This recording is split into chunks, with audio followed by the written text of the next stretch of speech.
ጤና ይስጥልን። ይህ ሪያሊቲ ሚዲያ ነው። ለዕለቱ የተዘጋጁትን መረጃዎች ከዚህ ቀጥሎ እናቀርብላችኋለን። በቅድሚያም ገራሚው ሰይፉ ፋንታሁን ወይም የማናውቀው ሰው በነጻነት ወርቅነህ ቀብር ላይ እንዲናገር ተጠርቶ ለምን ፈቃደኛ ሳይሆን ቀረ?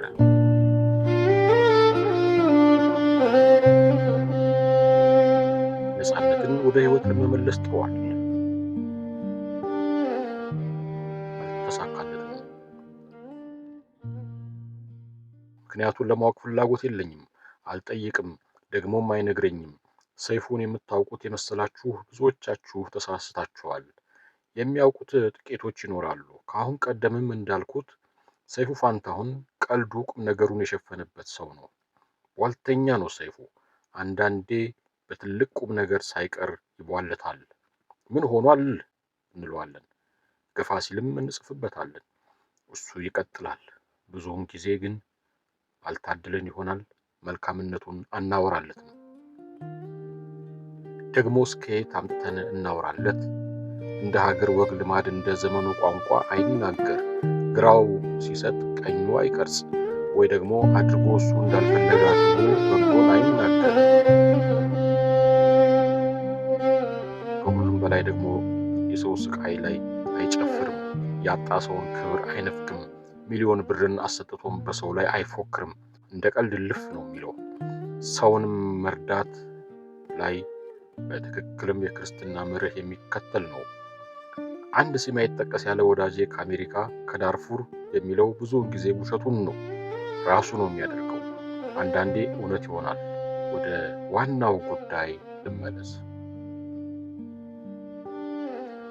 የዛሬ ዓመት ገደማ ነጻነት ወርቅነህ ታሞ ህንድ ሀገር ሲሄድ ሰይፉ ፋንታሁን 1 ሚሊዮን ገደማ ቢበልጥ እንጂ አያንስም ሰጥቷል። ከጥቂት ወራት በፊትም ኢትዮ አሜሪካዊት ሐኪም ከአሜሪካ አስመጥቶ በራሷ መታም ይሆናል የሚከፍለውን ከፍሎ አሳክሞታል። የሚያስፈልግ ወጪ ካለ እኔ ያመጣለሁ ብሎ ነጻነትን ራሱን አረጋግቶ ሕክምናውን እንዲከታተል ሞክሯል፣ ነግሯል፣ ለምኗል። የነጻነት መጨረሻ ይህ እንዳይሆን ሰይፉ ፋንታሁን ጥሯል። ሰይፉ ብቻ ሳይሆን ሌሎች ጥቂት ሰዎችም እገሌና እገሌ የማልላቸው ሰዎችም ነጻነት ወደ ህይወት እንዲመለስ፣ ለልጆቹ መኖሩ እንዲቀጥል፣ ህዝብም እንዲህ እንዳይሰበር ለማድረግ የጣሩ ነበሩ። እነዚያ ሰዎች ዛሬ በቀብሩ ፊት ላይ የሉም። እንዳይሆኑ ተከልክለው አይመስለኝም። እንዲሆን የፈለጉት ባለመሆኑ ልባቸው ተሰብሮ ይመስለኛል። ቁጭት ይኖርባቸዋል። ጸጸት ግን ሌሎች ጋር እንጂ እነሱ ጋር የለም። ሰይፉ ፋንታሁንን ወደ መድረክ አስወጥቶ ያላናገረው ይህ ቁጭት ይመስለኛል። ልፋቱ መና መቅረቱ፣ ያሰበው አለመሆኑ ይሆናል፣ ወይም ሌላ ይሆናል። ብቻ ሰይፉ ፋንታሁን እና ሌሎች ጥቂት ወዳጆቹ ዛሬ የነጻነት ወርቅነህ ቀብር እንዳይሆን የቻለውን ያህል ከዚያም አለፍ ብሎ አድርጓል። ባይጸጸተውም ግን ይቆጨዋል። ያሰቡት የሞከሩት ሳይሆን ሲቀር ይቆጫል። ሰይፉም ሊቆጨው ይችላል። እንዲህ ማድረግ ሲገባኝ ላደረኩም፣ ወይም ማድረግ ሳይገባኝ አድርጌያለሁ በማለት ጸጸት ግን አይኖርበትም። ሌሎች ደግሞ በአንጻሩ ጸጸት ይኖርባቸው ይሆናል። እሱ ይቆይ። ወዳጄ ሰይፉ ፋንታሁን ለነጻነት ወርቅነህ አድርገህ ላልተናገርከው፣ ለሌሎች በምስጢር ደብቀህ ለምታደርገው ሁሉ ከልብ አመሰግናለሁ። የተደበቀን የሚገልጥ አምላክ ይህ ያወጣኸው ሁሉ በብዙ እጥፍ በዓለም ይመለስ። ለመደምደሚያ እንዲሆን ከዚህ ቀደም ብዬ የለጠፍኩትን እዚህ ልድገመው። በነገራችሁ ላይ በቀብራችሁ ላይ ማቅ ለብሰው የተገኙት ያልተገኙት፣ ጸጉራቸውን እየነጩ ካለቀሱት ዝም ያሉት የእናንተ ጠቃሚ የህይወት ወዳጆች ሊሆኑ ይችላሉ። ችግሩ ግን ሳትረዷቸው አልፋችኋል። ቴዎድሮስ ተክለአረጋይ።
ወ